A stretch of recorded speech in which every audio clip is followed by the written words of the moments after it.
नमस्ते। योगको बारेमा हामीले धेरै कुराहरू गर्दै आइरहेका छौँ। अहिले योग किन आवश्यक पर्यो र स्कुलदेखि लिएर विद्यालयदेखि लिएर सर्वसाधारणदेखि लिएर सबै जनमा योगको चाहिँ एउटा महामारी आएको छ भनौँ। सबैले योग गर्नुपर्छ भन्छन्। त्यो वास्तवमा योग के हो, किन योग गर्नु पर्यो, पहिला योग नगर्दा के हुन्थ्यो, योग पहिलादेखि कहाँ सुरु भयो, यी सबै इत्यादि कुराहरू र अहिले स्कुलमा पनि योगको चाहिँ ठुलो चर्चाहरू चलिरहेका छन्। यसको छोटो म एउटा आधारको रूपमा लिएर यसलाई सानो एउटा म भिडियो क्लिप बनाउन गइरहेको हुन्छु। जेसस इन्टरनेसनल बोर्डिङ स्कुल सतुङ्गलमा यसको एउटा हामीले सानो बच्चाहरूको स्कुलको विद्यार्थीहरूसँग एउटा अन्तर्क्रिया पनि गरेका थियौँ। उहाँहरूले बच्चाहरूले कसरी सिकाउँछौँ त्यो हामीले सानो डेमो पनि देखाउनेछौँ। त पातञ्जल योगमा चाहिँ यसको एउटा आधार छ।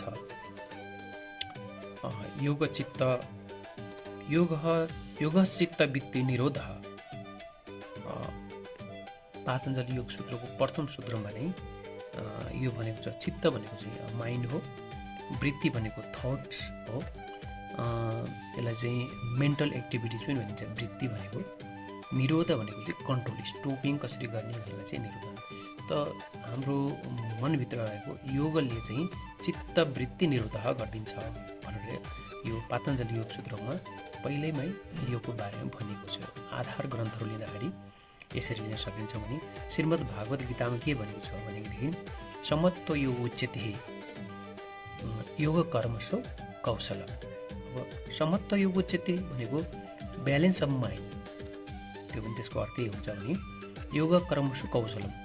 योग is skill in action, action oriented हो यो भनौँ न।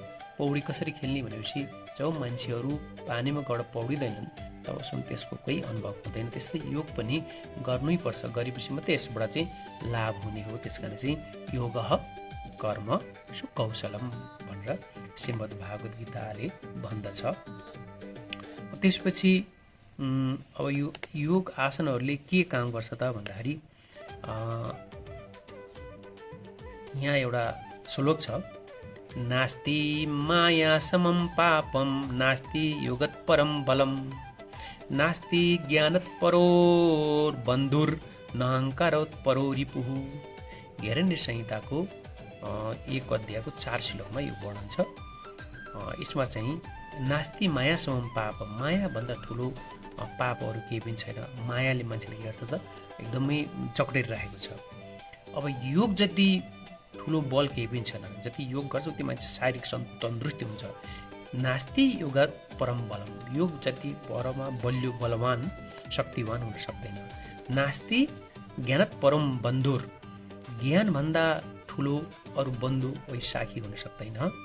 नहङ्कारात परो रिपु, अहङ्कार जति ठुलो रिपु अर्थात् शत्रु हुन सक्दैन भनेर यो हिरण्य संहितामा उल्लेख गरिएको छ। त्यस्तै गरी अर्को योग चूडामणिको 109 श्लोकमा भनेको छ, आसनेन रुजमहन्ति प्राणायामेन पातकम विकारम मानसम योगी प्रत्याहारेण मुञ्चति। अर्थात् आसनले रोगहरूलाई के गर्छ, हन्ती हरण गरिदिन्छ।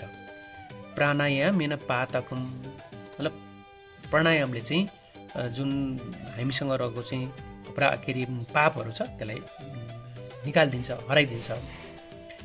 विकारम मानसम योगी, मानसिक योगलाई विकारलाई चाहिँ हामीले चाहिँ के गर्छौँ त योग गरेर हामी हटाउन सक्छौँ।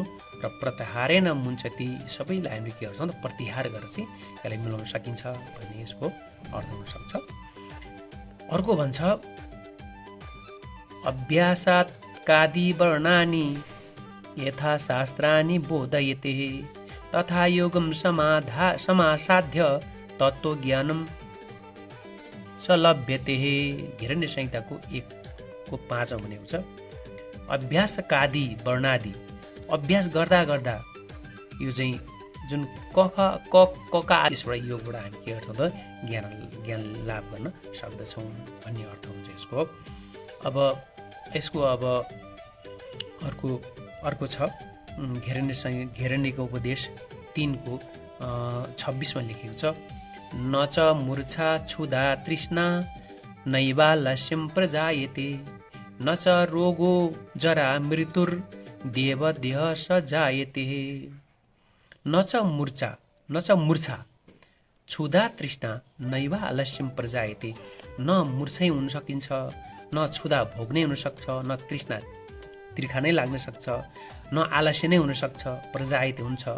न च रोग नै हुन सक्छ, जरा न वृद्ध हुन सक्छ, जरा भनेको रोगले वृद्ध हुनु, मृत्युर देवदेह न मृत्यु हुन सक्छ, देवदेह सजायते देवको जस्तो शरीर पाउँछ।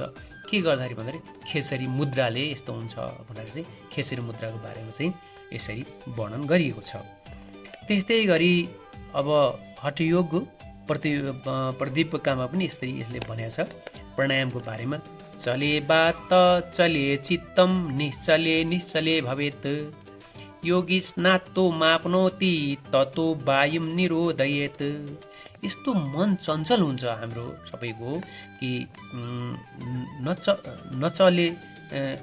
चले बातम चले चित्तम, जति चित्त चल्छ त्यति हाम्रो चाहिँ मनहरू चञ्चल हुँदै जान्छ, रोक्न सकिँदैन। निश्चले भवत् निश्चलम भवत्, त्यसलाई यो हाम्रो भित्रको जुन चलेको बात अथवा प्राणलाई निश्चल रूपमा नियन्त्रण गर्न सक्छौँ भने त्यतिखेर के हुनसक्छ त भन्दाखेरि निश्चल प्राण पनि निश्चल रहन सक्छ, मन पनि निश्चल रहन सक्छ, मनलाई पनि समेट्न सकिने, मन त्यहाँ गएर नियन्त्रण हुनसक्छ भनेर भनिएको छ। योगी स्नातो माप्न, योगीहरूले चाहिँ योग गरेर नै यस्तो वायुलाई निरोध गरेर चाहिँ नियन्त्रण गर्न सक्छन् भनेर चाहिँ योगकै बारेमा चाहिँ यसरी भनेको छ। अब मुद्राहरूको बारेमा नि यहाँ चाहिँ शिव संहितामा भनिएको छ। अहिले हामीले शिव संहिताको बारेमा वर्णन गऱ्यौँ, पातञ्जलि योगको बारेमा पातञ्जलि योग सूत्रको बारेमा वर्णन गऱ्यौँ, गीताले के भन्छ त्यो पनि भागवत गीताको बारेमा वर्णन गऱ्यौँ। यो हामीसँग भएको जुन योग शास्त्रहरू छन्, योग शास्त्रहरू घेरण्य संहिताले के भन्छ, हड्डीको प्रदीपकाले के भन्छ, योग चूडामणिले के भन्छ, सबै सर्ट निचोडमा छोटो रूपमा मैले यसलाई प्रस्तुत गर्न प्रयास गरेँ। अब यहाँ मुद्राहरूको बारेमा भन्छ, महामुद्रा महाबन्धो महावेदस्य खेचरी, जालन्धरो मूलबन्धो विपरीत कृतिस्तथा, उड्डयनं चैव वज्रोली दशमे शक्ति चालनम, इदम हि मुद्रा दर्शकम मुद्रानामुत्तमोत्तमम।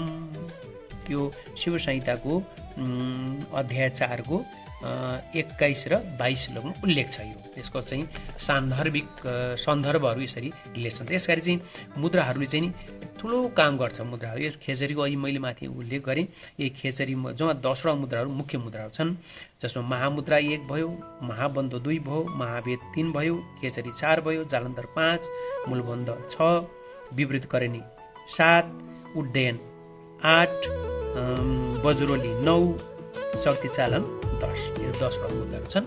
यसरी चाहिँ यसमा यी कुराहरूले अब यसको बारेमा छोटो एउटा चाहिँ सन्दर्भ हामी जोड्छौँ। त्यसमा चाहिँ कसरी गर्छन् साना नानी बाबुहरूले, जो 3-4 कक्षामा पढ्ने बाबुहरू पनि हाम्रो यो विश्व शान्ति अध्यात्म